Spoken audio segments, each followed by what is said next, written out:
Estamos começando mais um Bom Dia Entrevistas. No dia 7 de abril é comemorado o Dia Mundial da Saúde. E hoje estamos aqui para falar um pouquinho sobre esse tema que é muito importante na vida de todos nós. E trouxemos no nosso estúdio o médico oftalmologista Dr. André Hermes Agnoletto. Doutor, um prazer recebê-lo no nosso estúdio. Olá, é um prazer estar aqui novamente, podendo ajudar a esclarecer algumas dúvidas e falar sobre a minha área, que é a oftalmologia, que é a área que a gente entende e trabalha com isso todos os dias.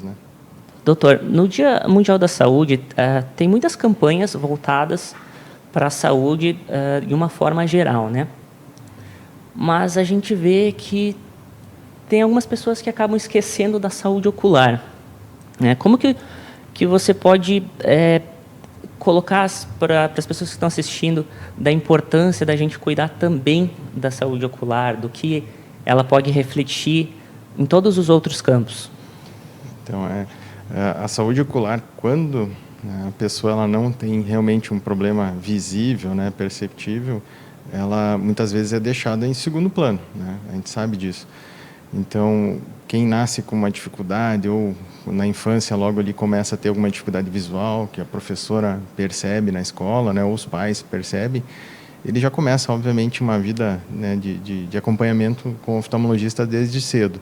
Mas isso seria o quê? 5%, no máximo 10% da população, E os outros 90% não têm dificuldade visual tão importante assim a ponto de notar, essa dificuldade. Eu acredito que seja isso que as pessoas talvez não tenham essa rotina, de ir ao oftalmologista, de fazer uma consulta, uma avaliação, por conta que realmente não é uma coisa muito comum, é excepcional que tenha algum problema visual, Hoje em dia acaba que a gente tem um aumento da miopia, na infância, então está sendo um pouquinho mais recorrente, que as crianças venham ao consultório do que antigamente era, Mas o que acontece? Boa parte das doenças oftalmológicas, que é o que a gente costuma tratar no consultório, elas são silenciosas. Então, o paciente ele não vai sentir dor, ele não vai sentir que ele tem uma doença no olho, até que isso já tem um estágio um pouquinho mais avançado, E essa é a importância das consultas de rotina, quando a pessoa não tem nenhum sintoma, quando a pessoa não tem uma doença, para a gente poder detectar alguma alteração visual que possa vir a gerar algum problema no futuro, Quando a gente consegue detectar esses sinais, que a gente percebe dentro do olho da pessoa através de exames, de equipamentos, a gente consegue prevenir doenças, a gente consegue evitar com que o paciente tenha problema visual no futuro e tenha assim uma vida, com uma visão melhor, uma vida com mais qualidade por conta da visão. E quais que são os principais cuidados, que as pessoas devem ter para preservar a saúde ocular? Certo.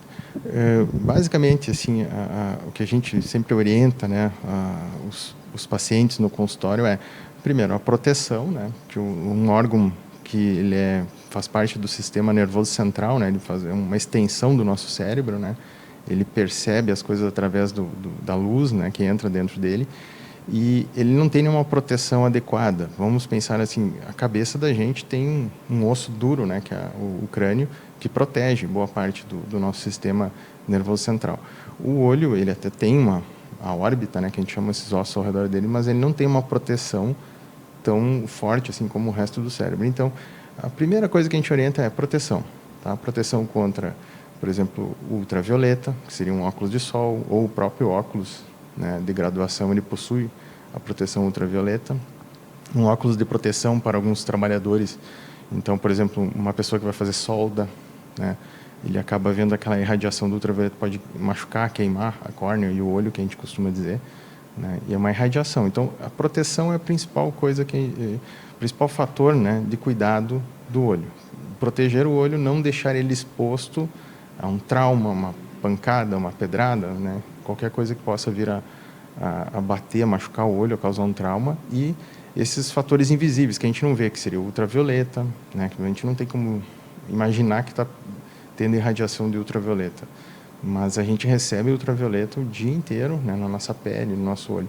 Então, o óculos de sol, o próprio óculos de grau, ele também tem essa proteção, Então, seria basicamente a primeira recomendação seria essa: proteger o nosso olho através de um óculos de proteção ou de um óculos de sol para não ter radiação em excesso ou para não sofrer um trauma, né?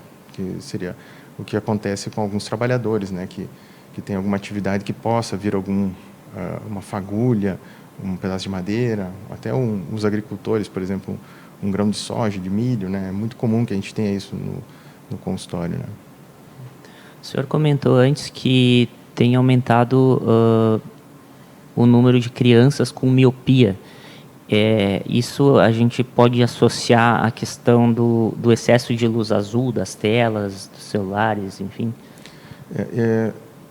Uma dos mitos, né, que a gente tem hoje na oftalmologia é a luz azul, certo?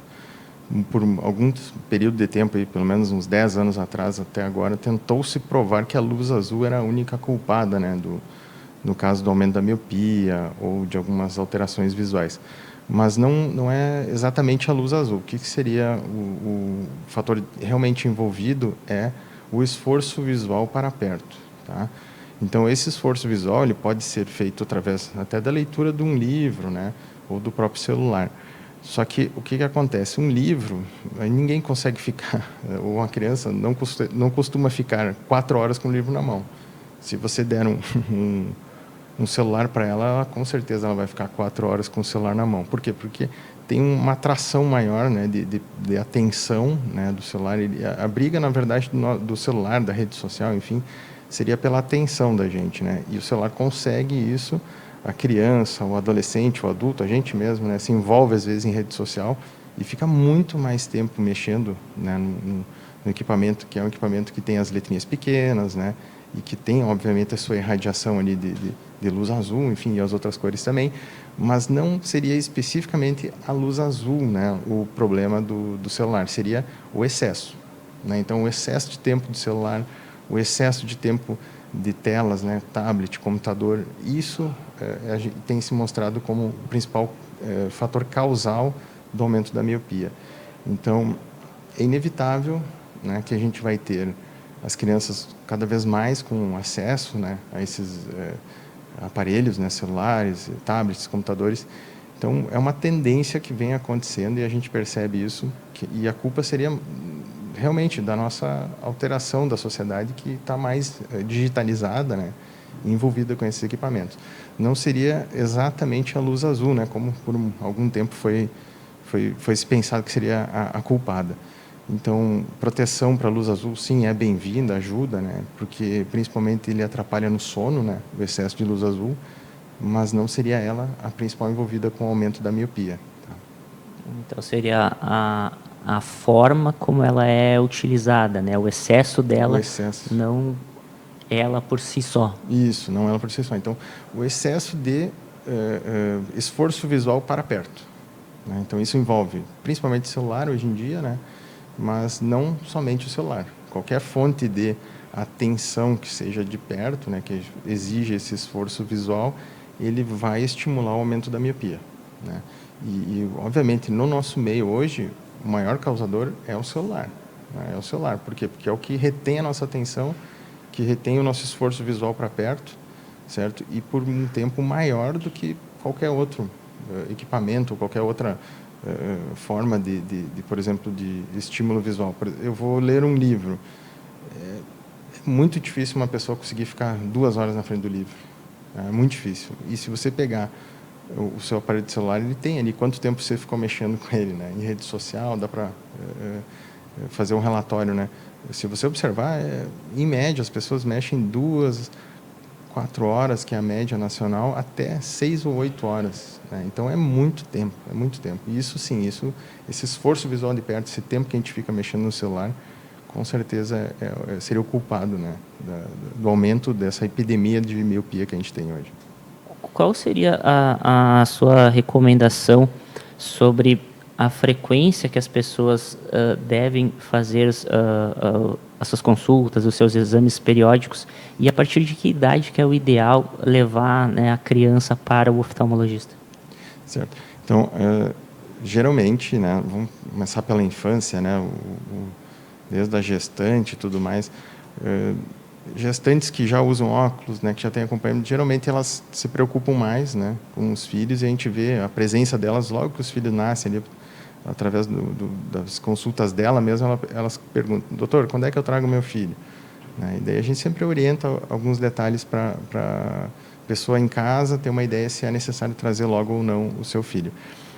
Não tem um padrão, né, de avaliação de crianças, né, bebês principalmente. Geralmente o pediatra ele faz o primeiro teste, que seria o teste do olhinho, né? Ele faz logo que o bebê nasce, para evitar algumas doenças como tumores oculares, né? O retinoblastoma, que teve muito tempo aí na mídia em função do filho do Thiago Leifert, né? Então todo mundo ficou conhecendo o retinoblastoma, né? Mas isso é uma prevenção que ela é feita desde o nascimento, né? O pediatra faz essa avaliação. Nos primeiros acompanhamentos que o pediatra faz, ele também avalia a parte visual, assim como toda a parte neurológica, né? E ele geralmente ele percebe algumas alterações que são, né, evidentes, né? E ele encaminha para o oftalmologista. Então a gente recebe bastante pacientes encaminhados, né, de pediatras quando eles percebem alguma alteração ocular. Se a mãe, né, achar que tem alguma alteração também, ela costuma trazer, né, no consultório, mas geralmente é o pediatra que vai perceber alguma alteração. Mais adiante ali no berçário, né, depois na escola, geralmente as professoras elas percebem, né? Então, se você me pediu uma idade, né, o ideal seria quando ela estiver com um pouquinho de percepção ali de poder dizer para cima, para baixo, para a direita, para a esquerda, né, para dizer para a gente o que ela está enxergando. Um bebê de 2 anos, eu não consigo medir a acuidade visual dele, né? Então eu vou fazer um exame, né, e vou ver se a criança tem alguma alteração ocular, mas eu não consigo ter uma ideia mesmo do como é que está o desenvolvimento, né, visual dele completo. Isso a gente só consegue ter depois dos 4, 6 anos, que a gente começa a perceber como é que está indo o desenvolvimento adequado, né, da criança. Mas, obviamente, que a gente tem métodos, né, de avaliar a criança, bebês, né, desde recém-nascidos, né, inclusive muitos bebês prematuros, né, eles precisam ser avaliados, inclusive no berçário, né, para retinopatias, né, que podem acontecer em prematuros. Então, basicamente, assim, não é uma preocupação que o pai e a mãe devem ter, né, em excesso com isso. Geralmente, o pediatra, alguma pessoa da equipe de saúde, logo que a criança nasceu, eles já vão encaminhar, eles vão perceber alguma alteração visual e vão orientar o pai e a mãe. Mas, chegando ali perto, então, da idade escolar, aí sim, aí a gente tem um padrão de avaliação. O ideal seria, ali pelos 6 anos de idade, no máximo 7 anos de idade, a gente fazer pelo menos a primeira avaliação, né, com o oftalmologista, para a gente poder detectar alguma alteração precoce que, inclusive, pode diminuir o rendimento escolar ou pode fazer com que a criança não tenha o pleno desenvolvimento, né, inclusive de aprendizado, né, por conta de alguma alteração visual. Então, seria ali pela idade dos 6 anos, pré-escolar, entre o primeiro ano e o pré-escolar. Seria a idade adequada, né? Eles já conseguem dizer para a gente também, não as letrinhas exatamente, né, mas eles conseguem falar para a gente se a letrinha está para cima, para baixo, né? Então eles fazem um exame mais adequado para a gente perceber o desenvolvimento, né? Tem outros tipos de avaliações também que a gente faz especiais para pacientes com autismo, né, e que tem algum atraso de desenvolvimento, né, para a gente poder avaliar mais adequadamente, claro, tudo personalizado, porque não posso botar todo mundo na mesma linha, né? Tem avaliações que são um pouquinho diferenciadas. E mais tardiamente ali na adolescência, então seria interessante, obviamente, a gente ter um acompanhamento, né, da criança, principalmente se ela tiver dificuldade na escola, tá? E aí seria anual, tá? Se a criança ou adolescente ele tem alguma dificuldade, né, que o pai perceba ou a criança perceba ou a professora, né, é interessante que ele vá consultar e anualmente fazer uma revisão. Tá? Por quê? Justamente porque a gente está vivendo essa epidemia de miopia. Né? E essa epidemia de miopia que faz com que a gente tenha, né, no caso não corrigido, né, uma criança que pode, inclusive, aumentar o grau de uma forma desenfreada. Né? E isso sim. Então, a avaliação ali na adolescência, com certeza, ela é um momento que é obrigatório. Né? Os pais devem levar para a consulta. Jovens adultos, né, depois dos 20 anos, aos 30, 40, por aí. Geralmente eles vão fazer carteira de motorista, né? Eles percebem alguma alteração e aí, se a visão deles não é adequada, eles acabam indo consultar. Não é uma faixa etária que a gente tem uma preocupação grande, tá? Pois geralmente a pessoa ela mesma ela procura um serviço se ela está com alguma dificuldade, né? Então ela já é independente, né? Digamos dos 20 aos 40, e ela consegue ter alguma percepção se a visão dela não está boa, ela busca a gente. A nossa preocupação realmente seriam crianças, né? E adolescentes, que eles não têm uma independência para buscar o serviço, né? De uma forma isolada. Eu vou lá, vou consultar com o oftalmologista. Não, depende do pai, depende da mãe, depende né, de alguém perceber ou ter a vontade de levar a criança ao oftalmologista. Depois dos 40 anos, a gente tem o que a gente costuma falar de cansaço visual, braço curto, né, que tem que esticar o celular, né, para poder enxergar de perto. É muito comum isso, né? Então, é uma faixa etária também que o próprio paciente costuma procurar, né? E aí sim, aí a gente tem uma orientação adequada, que é a cada 2 anos, no máximo, a gente fazer uma reavaliação, tá? Por quê? É a partir dali que a gente começa com doenças oculares propriamente ditas que levam à cegueira, né? E às vezes são imperceptíveis, não tem uma percepção do paciente, né? Não tem um sintoma tipo uma dor ou uma perda de visão, às vezes são silenciosos, né? Como o glaucoma, por exemplo, né? Que é uma doença silenciosa e devastadora, né? Na visão das pessoas. Então, geralmente após os 40, a cada 2 anos, né? E, enfim, isso segue até os 60, 70, 80 anos, né? A cada 2 anos, no máximo, uma reavaliação, que seria nosso padrão de conduta na clínica, né? Se tiver alguma doença, daí a gente orienta, obviamente, às vezes a cada 6 meses, 1 ano, né? Fazer a reavaliação. O senhor colocou agora sobre a questão do glaucoma, né, que é uma doença silenciosa, que às vezes a pessoa até demora para perceber e para buscar ajuda, né?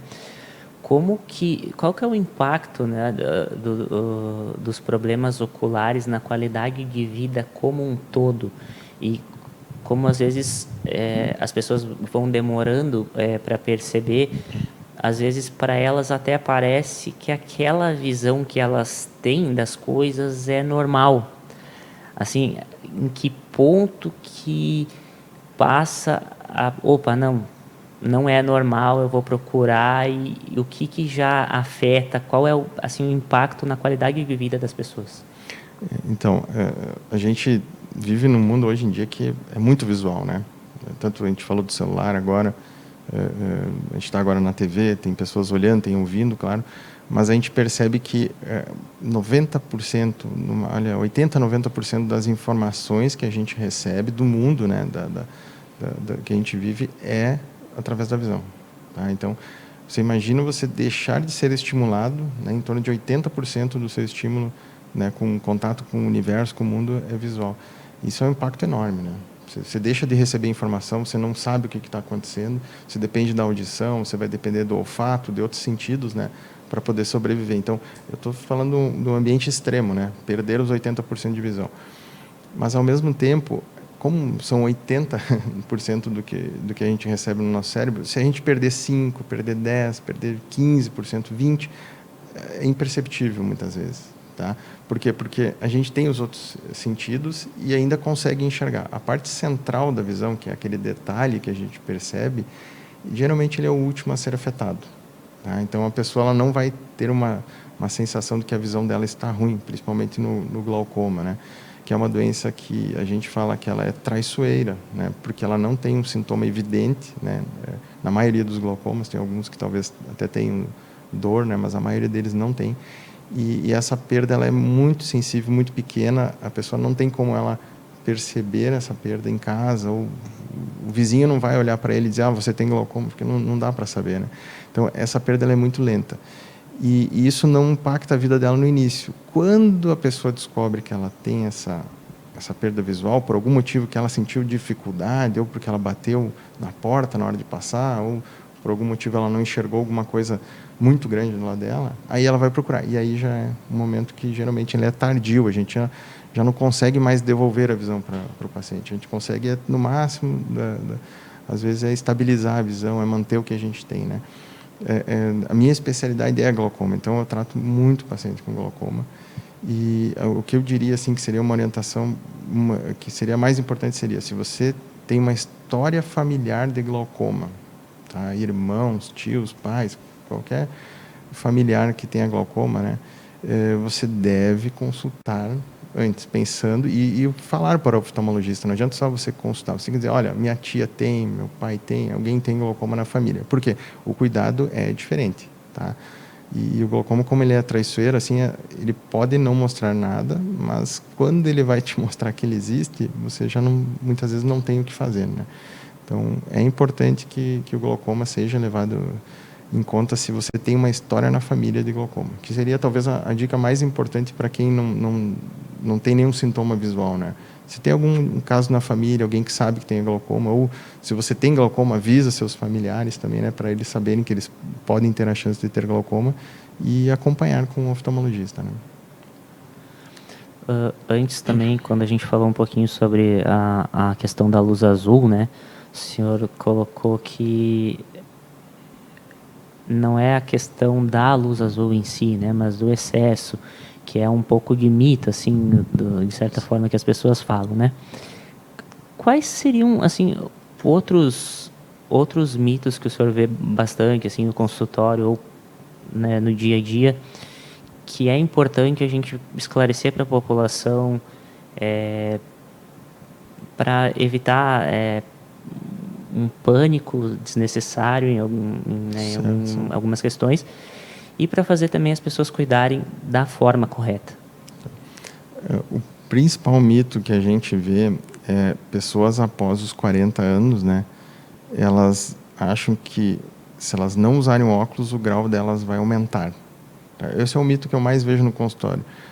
A pessoa, às vezes, ela vem, eu faço a consulta, eu digo, ela me pergunta, aumentou? Geralmente eu falo, aumentou um pouquinho, né, quando tem esse aumento.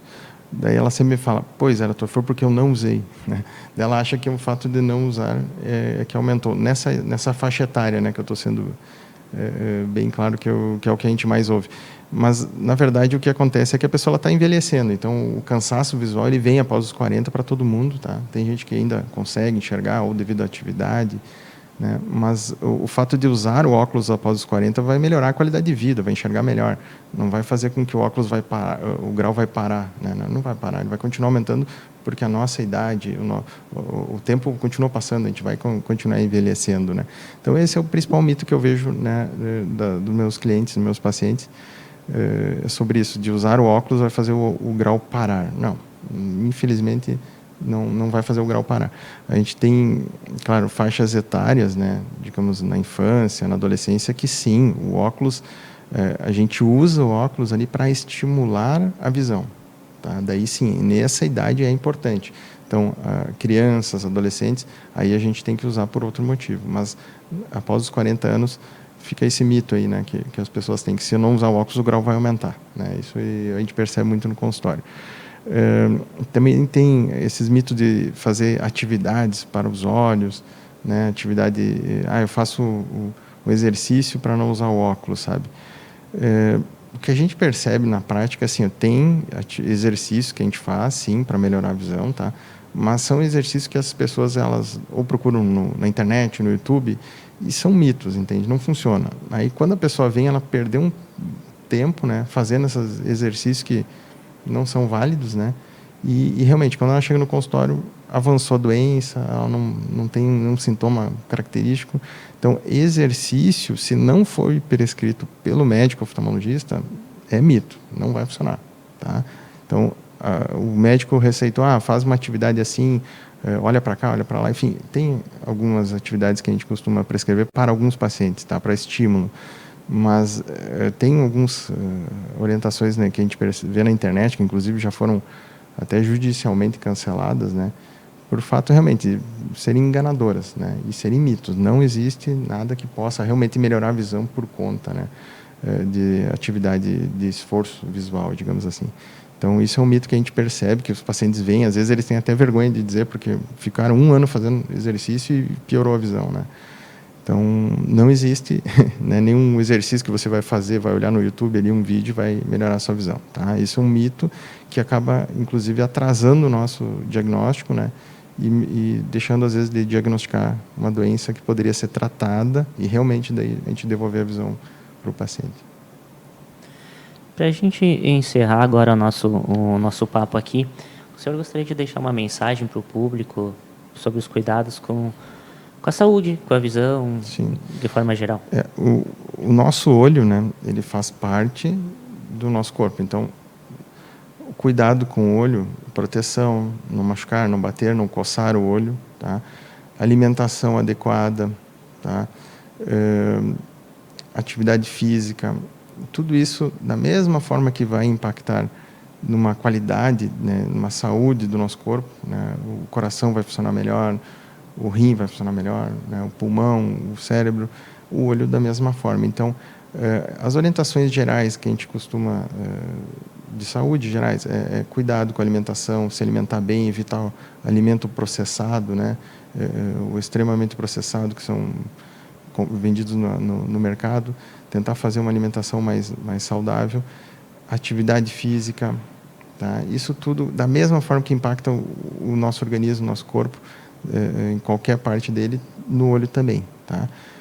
Vitaminas, tá? A gente tem alguns suplementos que a gente usa para melhorar a função cardíaca, enfim, para melhorar, né, o colesterol, enfim, tem vários suplementos que a gente pode usar, eles também podem ajudar no olho, tá? Então, se você está suplementando porque algum colega cardiologista, endócrino orientou, ele também vai ajudar no olho, tá? A gente tem alguns suplementos que a gente usa para o olho também, tá?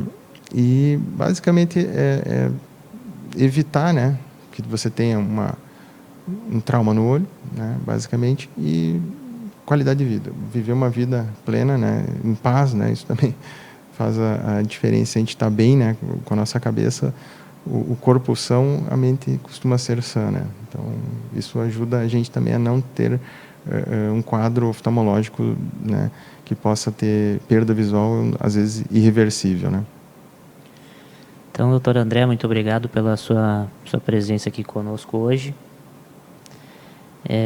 O Dia Mundial da Saúde, ele é uma vez no ano, né? É uma data para a gente lembrar que a gente precisa cuidar da nossa saúde o ano inteiro, né? Então, eu acho que é muito importante que a gente reveja talvez alguns hábitos e cuide da saúde o tempo todo. Muito obrigado, até a próxima.